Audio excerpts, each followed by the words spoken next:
بسم اللہ الرحمن الرحیم۔ السلام علیکم ورحمۃ اللہ وبرکاتہ۔ یہ مختصر القدوری کا 17واں سبق ہے۔ اس سبق میں ہم صلاۃ الکسوف، صلاۃ الاستسقاء، تراویح اور صلاۃ الخوف کے احکام بیان کریں گے۔ پہلے اس سبق کی عبارت دیکھ لیں۔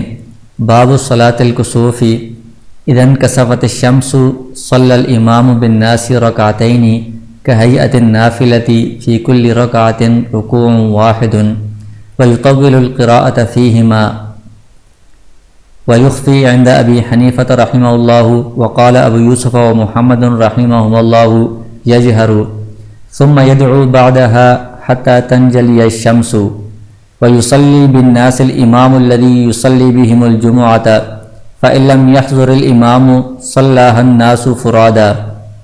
وليس في خسوف القمر جماعة وإنما يصلي كل واحد بنفسه وليس في الكسوف خطبة۔ باب صلاة الاستسقاء قال أبو حنيفة رحمه الله ليس في الاستسقاء صلاة مسنونة بالجماعة فإن صلى الناس وحدانا جاز وإنما الاستسقاء والدعاء والاستغفار۔ وقال أبو يوسف ومحمد رحمهم الله يصلي الإمام الركعتين يجهر فيهما بالقراءة ثم يخطب ويستقبل القبلة بالدعاء ويقلب الإمام رداءه ولا يقلب القوم أرديتهم ولا يحضر أهل الذمة للاستسقاء۔ باب قيام شهر رمضان يستحب أن يجتمع الناس في شهر رمضان بعد العشاء فيصلي بهم إمامهم 5 ترويحات في كل ترويحة تسليمتان ويجلس بين كل ترويحتين مقدار ترويحة ثم يوتر بهم ولا يصلى الوتر بجماعة في غير شهر رمضان۔ باب صلاة الخوف إذا اشتد الخوف جعل الإمام الناس طائفتين طائفة إلى وجه العدو وطائفة خلفه فيصلي بهذه الطائفة ركعة وسجدتين فإذا رفع رأسه من السجدة الثانية مضت هذه الطائفة إلى وجه العدو وجاءت تلك الطائفة فيصلي بهم الإمام ركعة وسجدتين وتشهد وسلم ولم يسلموا وذهبوا إلى وجه العدو وجاءت الطائفة الأولى فصلوا وحدانا ركعة وسجدتين بغير قراءة وتشهدوا وسلموا ومضوا إلى وجه العدو وجاءت الطائفة الأخرى وصلوا ركعة وسجدتين بقراءة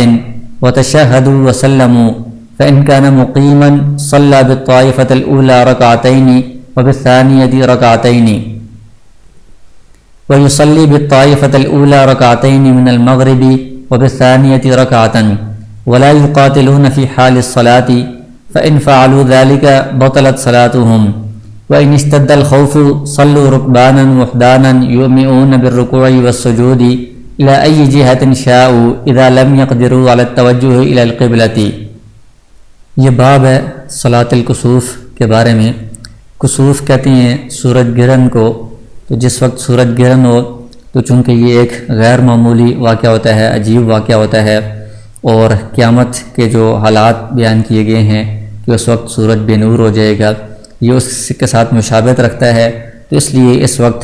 اپنے گناہوں پر استغفار کرنا اور توبہ کرنا، اللہ تعالیٰ کے سامنے اس کی بندگی کرنا، نماز پڑھنا، یہ اس وقت کے احکام میں سے ہے۔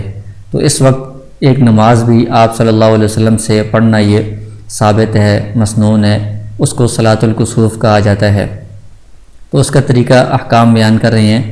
اذا انکسفت الشمس، جب سورج گرہن ہو، صلی الامام بالناس رکعتین، تو امام جو جمعہ کو قائم کرنے والا امام ہے وہ لوگوں کو نماز پڑھائے گا، 2 رکعتیں پڑھائے گا۔ کہیئۃ النافلۃ، اور ان رکعتوں کی جو حیت ہوگی وہ نفل والی ہوگی، جس طرح نفل نماز ہوتی ہے اس طرح یہ 2 رکعتیں نفل کی طرح ہوں گی۔ فی کل رکعۃ رکوع واحد، اور ان دونوں رکعتوں میں ہر رکعت میں ایک ہی رکوع ہوگا، جس طرح عام نوافل میں، عام نمازوں میں ہوتا ہے۔ یہ اس لیے کہا ہے کہ امام شافعی رحمہ اللہ کے نزدیک ہر رکعت میں 2 رکوع ہیں۔ بعض احادیث میں بھی اس طرح آیا ہے 2 رکوع، اور احناف یہ کہتے ہیں کہ جس طرح 2 رکوعوں کے متعلق بعض احادیث ہیں، اس طرح 3 4 سے متعلق بھی ہیں۔ تو اس میں مختلف احتمالات ہو سکتے ہیں، تو اس لیے ایک رکوع والی احادیث بھی موجود ہے، اور وہ چونکہ عام اصول اور عام جو نماز کا طریقہ ہے اس کے مطابق ہیں، اس لیے اس کو ترجیح دی جائے گی۔ وَيُطَوِّلُ الْقِرَاءَةَ فِيهِمَا، اور امام اس نماز میں دونوں رکعتوں میں قرأت کو طویل کرے گا اور لمبی نماز اس میں پڑھائے گا۔ وَيُخْفِي عِنْدَ أَبِي حَنِيفَةَ رَحِمَهُ اللَّهُ، امام صاحب کے نزدیک، امام ابو حنیفہ رحمہ اللہ کے نزدیک قرأت جو ہوگی وہ سرًا ہوگی، آہستہ آواز میں ہوگی، کیونکہ بعض احادیث سے یہی ثابت ہے کہ آپ صلی اللہ علیہ وسلم نے کسوف کی نماز پڑھائی تو اس میں ہمیں قرأت کوئی بھی سنائی نہیں دی۔ وقال ابو یوسف و محمد رحمہ اللہ یجہر، امام ابو یوسف اور امام محمد رحمہ اللہ فرماتے ہیں کہ امام جہراً قرأت کرے گا، اونچی آواز سے کرے گا، بعض روایات سے یہ بھی ثابت ہے۔ تو ویسے تو جو اصحاب ترجیح ہیں انہوں نے امام ابو حنیفہ رحمہ اللہ کے قول کو ترجیح دی ہے، لیکن آج کل کے زمانے کے حساب سے اگر سرن قرأت کی جائے گی تو لوگ اس میں پیچھے خاموش کھڑے ہو کر اکتا جائیں گے، تو اگر جہراً قرأت کر دی جائے، صاحبین کے قول کے مطابق عمل کیا جائے تو لوگ بھی اس کو سننے میں مشغول رہیں گے، تو یہ زیادہ بہتر ہوگا۔ ثم يدعو بعدها، اور اس کے بعد 2 رکعتیں پڑھنے کے بعد پھر امام دعا کروائے یہاں تک کہ سورج ظاہر ہو جائے، یعنی گرہن ختم ہو جائے، اتنی لمبی وہ دعا کرتے رہیں۔ وَيُصَلِّي بِالنَّاسِ الْإِمَامُ الَّذِي يُصَلِّي بِهِمُ الْجُمُعَةَ، اور یہ جو کسوف والی نماز ہے یہ وہی والا امام پڑھائے جو جمعہ کی نماز پڑھاتا ہے، یعنی پہلے زمانے میں تو قاضی یا جو حاکم تھے وہ پڑھاتے تھے، تو کسوف کی نماز بھی وہی پڑھائیں گے۔ آج کل جو جامعہ مسجد کی جمعہ کی نماز کے جو امام ہیں وہ ان کو پڑھائیں گے، یا اور کسی بھی مسجد میں کوئی بھی امام پڑھا سکتا ہے۔ فَإِن لَمْ يَحْضُرِ الْإِمَامُ صَلَّاهَا النَّاسُ فُرَادًا، اگر امام حاضر نہ ہو تو پھر لوگ اکیلے اکیلے پڑھ لیں، تو یہ اس وقت ہے کہ جب لوگ کسی ایک امام پر متفق نہ ہو، جو اصل امام ہے وہ حاضر نہیں ہوا، کسی اور پر وہ لوگ متفق نہیں ہیں، تو اس میں جھگڑے کا خدشہ ہوتا ہے، تو اس صورت میں پھر لوگ اکیلے اکیلے پڑھ لیں، کیونکہ یہ نفل ہے تو نفل میں اکیلے اکیلے نفل پڑھنا یہ بالکل درست ہے، کوئی حرج نہیں ہے۔ لیکن اگر لوگ کسی اور کو امام بنا لیں تو تب بھی ٹھیک ہے، اس میں کوئی حرج نہیں ہے۔ وَلَيْسَ فِي خُسُوفِ الْقَمَرِ جَمَاعَةٌ، اور یہ تو بات تھی کسوف کی جو سورج گرہن کو کہا جاتا ہے، آگے خسوف ہے، خسوف کہتے ہیں چاند گرہن کو، تو جب چاند گرہن ہو تو اس موقع پر کوئی جماعت کے ساتھ نماز ثابت نہیں ہے، کیونکہ چاند گرہن رات کے وقت ہوتا ہے، تو اس وقت جماعت قائم کرنا، لوگوں کو جمع کرنا، یہ اس میں بہت ذرا حرج ہے، اس لیے اس وقت کوئی ایسی جماعت ثابت نہیں ہے، مسنون نہیں ہے۔ وَإِنَّمَا يُصَلِّي كُلُّ وَاحِدٍ بِنَفْسِهِ، البتہ یہ بھی چونکہ ایک غیر معمولی واقعات میں سے ہے اور قیامت کی جو علامات ہیں ان کے مشابہت رکھتا ہے، تو اس لیے اس کے وقت بھی اللہ تعالیٰ کی طرف متوجہ ہونا، عبادت کرنا یہ ضروری ہے۔ تو اس میں یہ ہوگا کہ ہر بندہ اپنی اکیلے نماز پڑھے گا، نفل جس طرح پڑھتے ہیں۔ وَلَيْسَ فِي الْكُسُوفِ خُطْبَةٌ، اور جو کسوف ہے، خسوف جو ہے نا چاند گرہن، اس میں تو جماعت ہوتی ہی نہیں ہے، تو اس میں خطبہ بھی نہیں ہو سکتا۔ جو کسوف ہے اس میں امام جماعت کے ساتھ نماز پڑھاتا ہے تو اس میں خطبہ مسنون نہیں ہے، آپ صلی اللہ علیہ وسلم سے یہ ثابت نہیں ہے، منقول نہیں ہے۔ تو اس میں یہ شبہ ہو سکتا ہے کہ ایک موقع پر آپ صلی اللہ علیہ وسلم نے کسوف کے ساتھ خطبہ بھی دیا، تو اس کی حقیقت یہ ہے کہ اس وقت آپ صلی اللہ علیہ وسلم کے جو صاحبزادے ہیں ابراہیم، ان کا انتقال ہوا تھا، تو لوگوں کو لوگوں میں اس وقت رائج تھا کہ یہ جو چاند گرہن ہوتا ہے یا سورج گرہن ہوتا ہے یہ کسی خاص بڑی شخصیت کے انتقال کی وجہ سے یہ ہوتا ہے، تو لوگوں نے یہ سمجھا کہ شاید یہ آپ کے صاحبزادے کے انتقال کی وجہ سے یہ سورج گرہن ہوا ہے، تو آپ صلی اللہ علیہ وسلم نے اس رسم کو ختم کرنے کے لیے، توڑنے کے لیے یہ خطبہ دیا تھا، ورنہ نماز کا حصہ یہ خطبہ نہیں ہے، نماز اس خطبے کے بغیر ہی یہ مسنون ہے۔ آگے باب ہے، باب صلاۃ الاستسقاء۔ استسقاء کا مطلب یہ ہے پانی طلب کرنا، بارش طلب کرنا، تو جب خشک سالی ہو یعنی قحط پڑ رہا ہو، بارشیں نہ ہو رہی ہوں، تو اس وقت اللہ تعالیٰ سے توبہ و استغفار کر کے بارش کو طلب کرنے کے لیے جو نماز پڑھی جائے اس کو صلاۃ الاستسقاء کہا جاتا ہے۔ تو اس کے بارے میں احناف کا اختلاف ہے۔ امام ابو حنیفہ رحمہ اللہ یہ فرماتے ہیں لیس فی الاستسقاء صلاۃ مسنونۃ بالجماعۃ، استسقاء میں جماعت کے ساتھ کوئی نماز یہ مسنون نہیں ہے، ضروری نہیں ہے۔ لوگ فَإِنْ صَلَّى النَّاسُ وَحْدَانًا، اگر اکیلے اکیلے لوگ نفل پڑھ کر اللہ تعالیٰ سے استغفار کریں اور بارش کی طلب کریں تو یہ جائز ہے۔ انما الاستسقاء والدعاء والاستغفار، استسقاء میں اصل یہ ہے کہ اللہ تعالیٰ سے دعا کی جائے، استغفار کی جائے، تو اللہ تعالیٰ اس کے مطابق بارش نازل فرما دیں گے، جیسا کہ قرآن کریم کی آیت میں ہے فَقُلْتُ اسْتَغْفِرُوا رَبَّكُمْ إِنَّهُ كَانَ غَفَّارًا يُرْسِلِ السَّمَاءَ عَلَيْكُمْ مِدْرَارًا، کہ استغفار کرو تو اس کی وجہ سے اللہ تعالیٰ بارش نازل کرتے ہیں۔ تو امام ابو حنیفہ رحمہ اللہ کے نزدیک دعا اور استغفار کی جائے یا لوگ اکیلے اکیلے نماز پڑھیں، جماعت کے ساتھ اس طرح پڑھنا یہ ضروری نہیں ہے، کیونکہ آپ صلی اللہ علیہ وسلم سے جس طرح نماز پڑھ کر دعا کرنا ثابت ہے بارش کے لیے، اس طرح نماز کے علاوہ بھی ایک مرتبہ خطبہ کے دوران کسی نے بارش کی دعا کی درخواست کی تھی، تو آپ نے خطبہ کے دوران دعا کر دی تھی، تو اس میں پھر بارش نازل ہوگی۔ تو اس سے پتہ چلتا ہے کہ ہمیشہ یہ نماز پڑھ کر ہی دعا کرنا یہ ضروری نہیں ہے، اس کے بغیر بھی دعا و استغفار سے استسقاء ہو سکتا ہے، بارش کو طلب کیا جا سکتا ہے۔ اور صاحبین یہ فرماتے ہیں کہ یصلی الامام الرکعتین،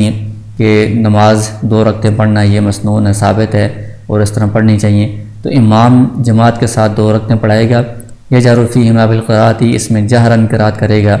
ثم یخطب، پھر اس کے بعد وہ خطبہ دے گا۔ تو بعض احادیث میں چونکہ یہ ثابت ہے آپ صلی اللہ علیہ وسلم نے استسقاء کی نماز پڑھائی ہے اور اس میں خطبہ دیا ہے، تو اس لیے صاحبین کے قول پر اگر عمل کر کے استسقاء کی نماز جماعت کے ساتھ پڑھائی جائے تو یہ بالکل درست ہے۔ وَيَسْتَقْبِلُ الْقِبْلَةَ بِالدُّعَاءِ، اور جب وہ نماز کے بعد دعا کرے گا تو امام لوگوں کی طرف پیچھے موڑ کر دعا نہیں کرے گا، بلکہ وہ قبلے کی طرف ہی رخ کر دعا کرے گا۔ وَيُقَلِّبُ الْإِمَامُ رِدَاءَهُ، اور امام جو ہے وہ اپنی چادر کو پلٹے گا، یعنی اوپر جو اس نے چادر اوڑھی ہوئی ہے، تو آپ صلی اللہ علیہ وسلم سے جو استسقاء کی نماز منقول ہے، ثابت ہے، اس میں یہ بھی ثابت ہے کہ آپ نے خطبے کے دوران اپنی چادر کو پلٹا، یہ نیک فعلی کے لیے کہ جس طرح میں اس کو پلٹ رہا ہوں اس طرح اللہ تعالیٰ ہمارے حالات کو تبدیل کر دے، خشک سالی کو اللہ تعالیٰ بارش کے ساتھ تبدیل کر دے، تو یہ اس کے لیے یہ آپ نے کیا تھا۔ تو اس لیے بہتر یہ ہے کہ جو امام نماز پڑھا رہا ہے وہ اس طرح چادر کو پلٹ دے، یعنی اس کا ایک جو حصہ ہے وہ دوسری طرف چلا جائے، دائیں طرف والا بائیں طرف اور بائیں طرف والا دائیں طرف، تو اس طرح یہ اس کے آداب میں سے ہے۔ وَلَا يُقَلِّبُ الْقَوْمُ أَرْضِيَتَهُمْ، جو لوگ ہیں پیچھے وہ اپنی چادروں کو نہ پلٹیں، یہ صرف امام کے لیے ہے۔ وَلَا يَحْضُرُ أَهْلُ الذِّمَّةِ لِلِاسْتِسْقَاءِ، تو یہ جو استسقاء کی نماز ہوتی ہے یہ باہر کسی کھلے میدان میں صحرا میں جا کر یہ نماز پڑھی جاتی ہے اور دعا کی جاتی ہے، اللہ کے سامنے استغفار اور گڑگڑایا جاتا ہے۔ تو اس میں جو اس شہر کے رہنے والے ذمی لوگ ہیں جو کافر ہیں وہ اس میں حاضر نہ ہوں، کیونکہ اس میں اللہ تعالیٰ کے سامنے استغفار کیا جاتا ہے، رحم طلب کیا جاتا ہے، اللہ تعالیٰ سے رحمت کی طلب ہوتی ہے۔ تو جو کافر ہیں وہ جب حاضر ہوں گے تو ان پر تو اللہ تعالیٰ کی رحمت نازل نہیں ہوتی بلکہ اللہ کا غضب نازل ہوتا ہے، اس لیے ان کو حاضر نہیں کرنا چاہیے۔ آگے باب قیام شہر رمضان، رمضان کے مہینے کا جو قیام ہے اس کے متعلق یہ باب ہے۔ تو یہاں پر جو قیام ہے اس سے مراد تراویح کی نماز ہے، تہجد کی نماز نہیں ہے، کیونکہ تہجد کی نماز تو صرف رمضان میں نہیں بلکہ پورا سال ہوتی ہے۔ رمضان کا جو مہینہ ہے ان میں جو خاص کر قیام ہوتا ہے وہ تراویح کا قیام ہوتا ہے، تو اس سے تراویح کا قیام مراد ہے۔ تو اس کو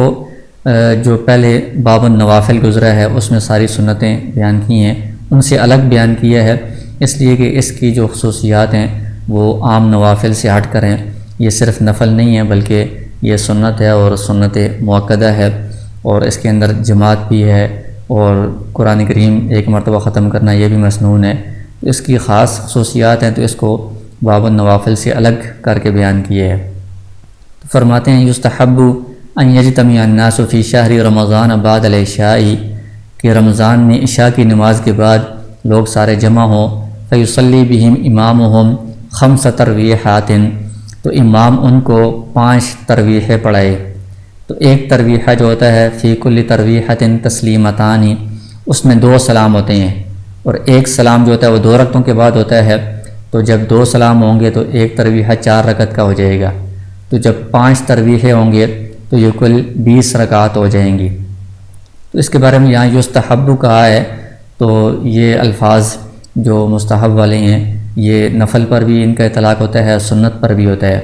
جو تراویح ہیں یہ نفل نہیں ہے بلکہ نفل سے بڑھ کر یہ سنتیں اور سنت مؤکدہ ہیں، اگر کوئی ان کو بغیر عذر کے چھوڑ رہا ہے تو وہ گناہ گار ہوگا، قابل ملامت شمار ہوگا۔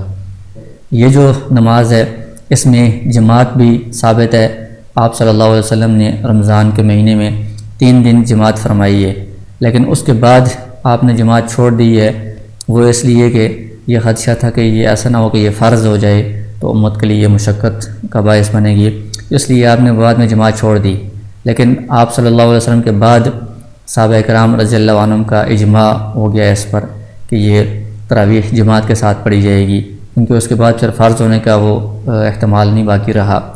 اور صحابہ کرام کا جو اجماع ہوا ہے وہ 20 رکعات پر ہوا ہے، اس لیے اب 20 رکعات ہی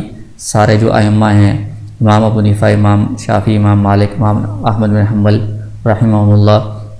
اور جمہور جو امت ہے ان کے نزدیک 20 رکعات تراویح جماعت کے ساتھ پڑھنا یہی سنت ہے۔ وَيَجْلِسُ بَيْنَ كُلِّ تَرْوِيحَتَيْنِ مِقْدَارَ تَرْوِيحَةٍ، ہر 2 تراویحوں کے درمیان یعنی 4 رکعت جب پوری ہو جائے تو اس کے بعد تھوڑی دیر بیٹھنا چاہیے، جتنی دیر میں 4 رکعتیں پڑھی جاتی ہیں۔ لیکن اگر اتنی زیادہ دیر میں جماعت کے کم ہونے کا خدشہ ہو، لوگوں کو زیادہ دیر ہوتی ہو، تو اس سے کم بھی بیٹھا جا سکتا ہے۔ تو یہ جو درمیان میں وقفہ ہوتا ہے 4 رکعت کے بعد، اس میں کوئی خاص تسبیح پڑھنا یا ذکر اذکار ضروری نہیں ہے، کوئی بھی ذکر کیا جا سکتا ہے، خاموش بھی کوئی بیٹھے تو کوئی حرج نہیں ہے۔ ثم یوتر بہم، پھر اس کے بعد 20 رکعات کے بعد امام جماعت کے ساتھ لوگوں کو وطر پڑھائے گا، اور یہ جو وطر کی جماعت ہے یہ صرف رمضان میں ہے، اور وطر کو جماعت کے ساتھ نہیں پڑھا جائے گا رمضان کے مہینے کے علاوہ، باقی مہینوں میں لوگ اپنے اپنے انفرادی وطر پڑھیں گے۔ آگے باب صلاۃ الخوف، خوف کے وقت نماز کا جو طریقہ ہے۔ خوف کا مطلب یہ ہے کہ جب دشمن کے ساتھ جنگ ہو رہی ہو، دشمن قریب ہو یا سامنے ہو، اس وقت اگر نماز کا وقت ہو جائے تو نماز کس طرح پڑھی جائے گی، اس کے یہ احکام بیان کر رہے ہیں۔ تو اس میں اگر اس طرح ہو کہ جن لوگوں کے 2 گروہ ہوں، 2 گروہ بنائے جائیں اور لوگ ہر ایک اپنی الگ امام کے پیچھے نماز پڑھنے پر راضی ہو، تو پھر تو ایک گروہ اپنے امام کے ساتھ پوری نماز پڑھے گا اور پھر دوسرا گروہ اپنے امام کے ساتھ پوری نماز پڑھے گا، عام نماز جس طرح ہوتی ہے۔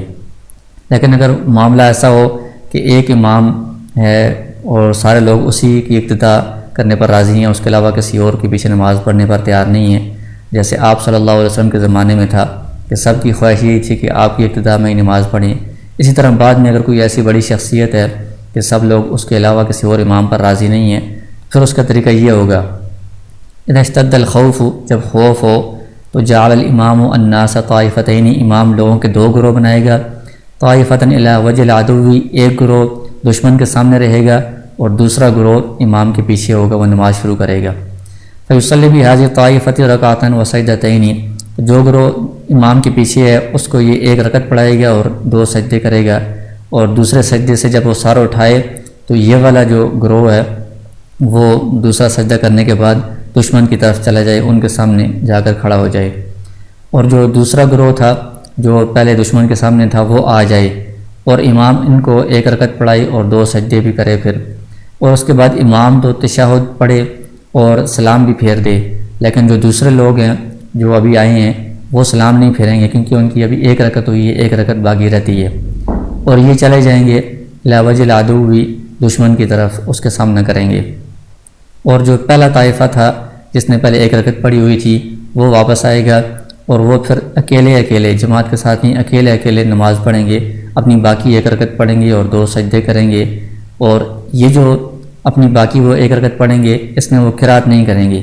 کیونکہ یہ لاحق کے حکم میں ہیں۔ لاحق اسے کہا جاتا ہے کہ جو شروع میں تو امام کے ساتھ شریک تھا لیکن بعد میں کسی عذر کی وجہ سے وہ چلا گیا ہے اور پھر وہ واپس آ کر نماز پوری کر رہا ہے، تو وہ لاحق ہوتا ہے،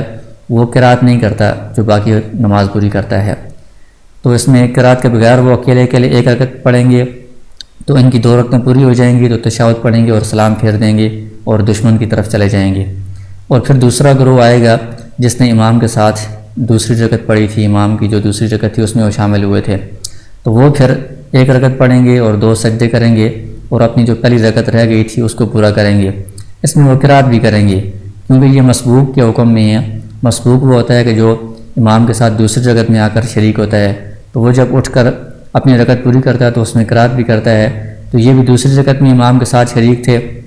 تو یہ بعد میں آ کر جب اپنی رکعت پوری کریں گے تو وہ ان کی پہلی رکعت ہوگی، اس میں وہ قرات کریں گے، اور پھر وہ تشہد پڑھ کر سلام پھیر دیں گے، دو رکعتیں سب کی پوری ہو جائیں گی۔